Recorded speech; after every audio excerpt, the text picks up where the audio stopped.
Hi everyone, welcome back to our platform of On More and Care. I am your host, Muwara. This week, I wanted to talk about the importance of understanding the flexibility of your plan. Understanding the flexibility of your plan is important because it gives you power of choice and control over how you can spend your funds, meaning it gives you freedom to use your plan to suit your needs.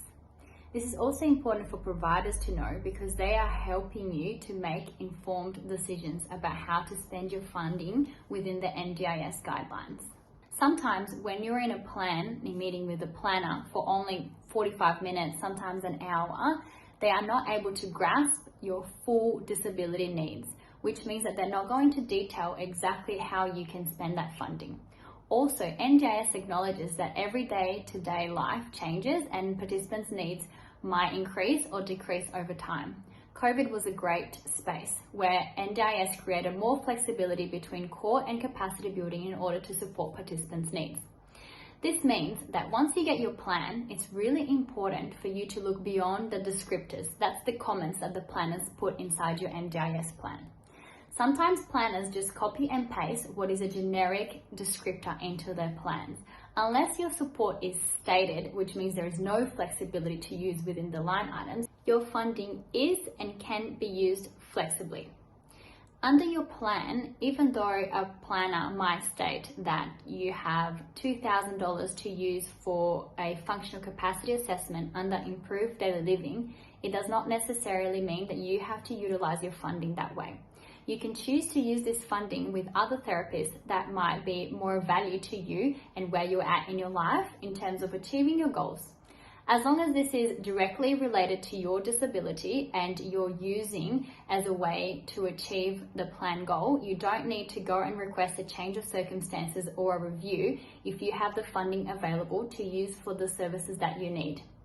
Again, it's really important to know what your primary disability is and how that impacts you in a holistic overall manner. And a good example of this is if you're someone who has a hearing impairment and you would like to access psychology, however, psychology has not been clearly stated in your plan, you don't need to go back and request a review. If you have funding under improved daily living, under capacity building, and your hearing impairment affects your mental health and your ability to engage in two-way communication, that is a reasonable and necessary support for you to access, as long as it is related to your primary disability that you've met accessibility with. So I know that things can get a little bit messy when you have two disabilities or when you have a health diagnosis, which is kind of new in the NDIS terms.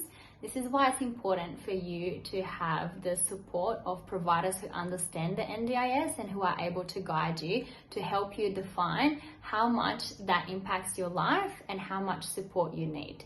It's also really important to honor the flexibility of the scheme, and I think a lot of people that haven't actually worked or don't have lived disability experience tend to really stick by the books and saying if psychology is not clearly outlined in your plan, you can't use it for that. That's not true. The scheme is designed to help and support people with special needs, and NDIS acknowledges that looks different to everyone.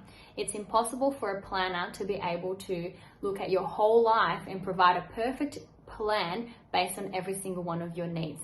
This is where the flexibility and knowledge of your plan comes in. You're able to find this out by looking at the support catalogue and the price guideline.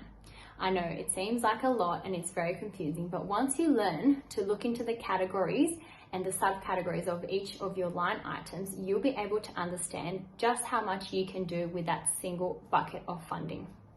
If this is something that you're interested in, or if you're a provider and you have no idea what I'm talking about, send us a message and I will be happy to guide you through this. I can't tell you how many times I've had meetings with participants who are looking to engage a physio but are not sure if that's related to the primary disability, looking for participants to engage in recreational activities but that hasn't been clearly stated in their plan, and they're looking for some guidance because they have some people that access those fundings and some people that don't. By building your knowledge and your capacity to define that, you'll be able to make a confident decision where you're not relying on calling the NDIS and getting someone who has no idea about your situation, no idea about how your disability impacts you in their everyday life. I'm here to empower you as a participant and empower you as a provider to gain that knowledge, to be confident, to make the right decision when it comes to supporting your participant to use their funding wisely, resourcefully, but within the NDIS guides. After all, NDIS acknowledges that a participant might have the same disability and have completely different support needs.